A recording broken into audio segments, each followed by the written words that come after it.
These people have a martyr fetish. Forget about hard work and talent getting you ahead. Getting locked up by Trump puts you at the top of the Democrat victim totem pole. They saw Trump grow stronger when they put him on trial. Now, they don't want their own trials, and they want their networks to cover them. That says more about them than it does about him.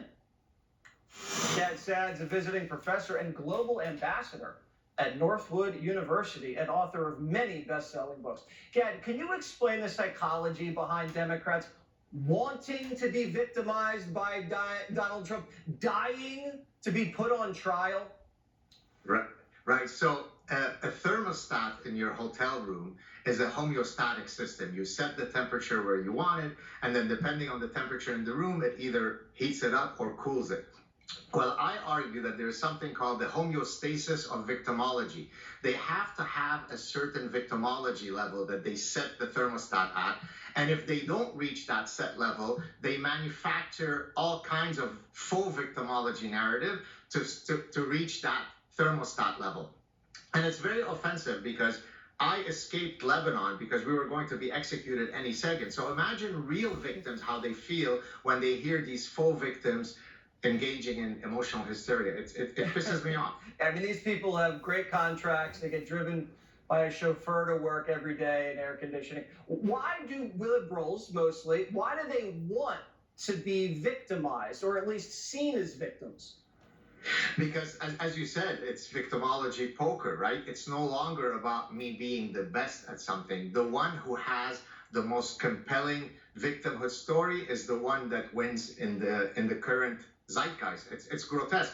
By the way, all of their emotional hysteria reminds me of a neurological disorder. If you saw the Joker when he laughs in uncontrollable ways, this is actually called pseudobulbar affect or emotional incontinence. And so that's exactly what they're doing. They are acting in a hysterical way at wrong moments. In the same way that the Joker laughs hysterically in wrong moments, you get the cackler, you get the emotional hysteria. They are lobotomized, albeit to be lobotomized, you should have a brain. Most of them are brainless. So they've lost a little touch with reality. They're definitely not grounded, and they like having a story to tell about a struggle where they were victimized and they somehow overcome it. Is that because their life in reality isn't that interesting or compelling? Why is that?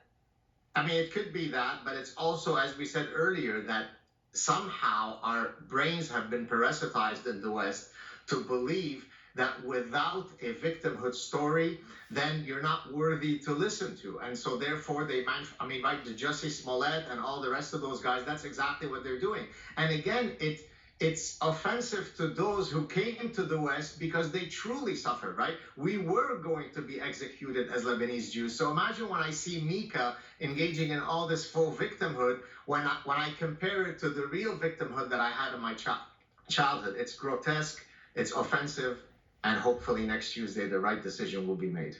All right. As I mentioned, author of many best-selling books, The Parasitic Mind pops into my head, just to name one. Gad Saad, thank you as always. Thank you, sir.